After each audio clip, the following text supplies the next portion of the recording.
Bonjour, Déborah de Nicole, auteure du livre La victoire de Clarine sur le manipulateur pervers narcissique et également créatrice de deux méthodes, l'une sur le pardon, l'autre sur retrouver l'estime de soi. Vous pouvez lire tous ces articles sur mon site internet déborah-de-nicole.fr. Votre victoire est au bout du chemin et de vous abonner à ma chaîne YouTube Déborah de Nicole. Aujourd'hui, je vais vous parler des épreuves qui attendent les victimes du manipulateur pervers narcissique après la rupture. Il est évident, dès que la victime aura pris la fuite du domicile conjugal, le manipulateur pervers narcissique va se révolter. Il touchera les cordes sensibles de la victime, soit en pleurant « je suis malheureux sans toi », soit en l'accusant, soit en appelant ses contacts pour la faire revenir au domicile ou en l'insultant. Il fera certainement des scènes pour provoquer la honte à la victime. Il choisira d'effectuer un chantage affectif. Je me suicide si tu ne reviens pas. Bref, tout lui sera bon. Et c'est à ce moment précis que la victime doit être certaine de son choix, c'est-à-dire quitter définitivement ce conjoint hautement toxique sans aucun regret, sans aucun retour possible. Une fois en sécurité elle-même et avec ses enfants, la victime fera face à elle-même. Elle traversera des périodes de colère, de culpabilité, de crise de larmes et se sentira découragée lorsqu'elle prendra conscience de ses états psychologiques, émotionnelles, voire physiques, complètement anéanties. La victime devra surmonter cette souffrance en l'acceptant tout en se disant que c'est déjà un début de victoire sur le combat qui l'attend au fil des jours d'avoir rompu avec le manipulateur pervers narcissique. C'est le prix à payer pour retrouver la liberté perdue. Par la force des épreuves de la vie, la victime va devenir autonome pour entamer les démarches de divorce avec le manipulateur pervers narcissique, en contactant un avocat pour constituer des dossiers pour sa défense et choisir un établissement bancaire pour un compte à son propre nom.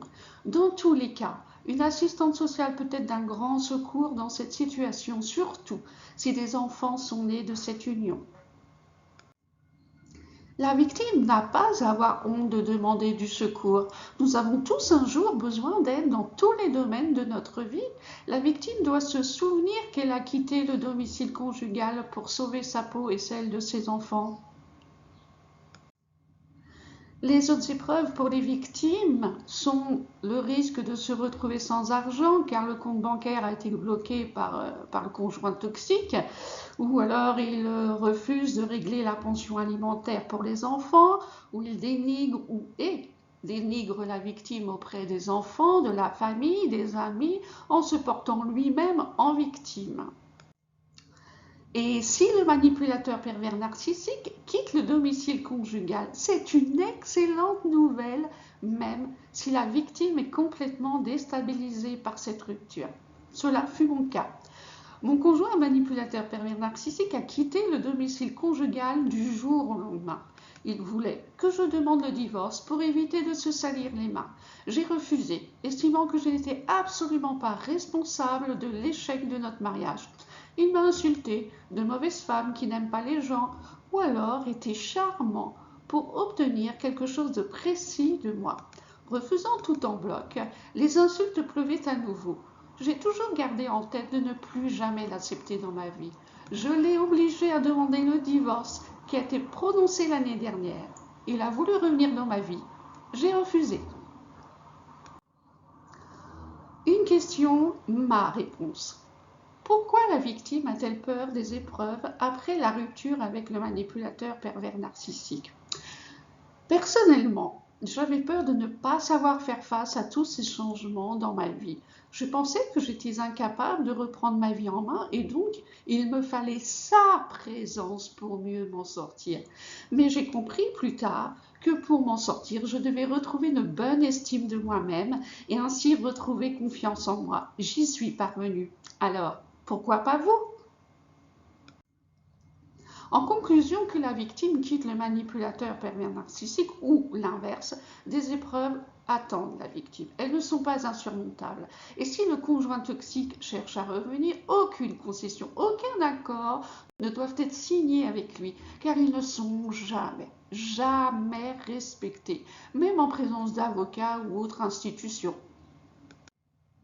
Merci d'avoir regardé cette vidéo, de vous abonner à ma chaîne YouTube, Déborah de Nicole, et de laisser un commentaire ci-dessous. Pour l'achat de mon livre, La victoire de Clarine sur le manipulateur pervers narcissique, vous avez les deux liens, celui d'Amazon et de mon site internet Déborah-du-6-de-Nicole.fr ci-dessous. Vous pouvez m'écrire à l'adresse mail Déborah-du-6-de-Nicole.fr. Merci d'aller visiter les chaînes YouTube de mes partenaires, 3M Motivation, chaîne de développement personnel côté africain, Miakel, c'est une chaîne de textes oraux, Marty, auteur-compositeur rempli de talent, Audrey Lutz, sur la capacité d'auto-guérison du corps, les ateliers de Florian Pecker, développement personnel, Enzo Family TV, production audiovisuelle, le pasteur Jean-Claude Derisier qui nous parle des bontés de Dieu, production d'asile, découverte de lieux inconnus mais vraiment inconnus, et puis la chaîne de Jérôme.r sur l'entrepreneuriat. Merci de vous abonner à leur chaîne et de laisser des commentaires. Merci beaucoup. À bientôt. Au revoir.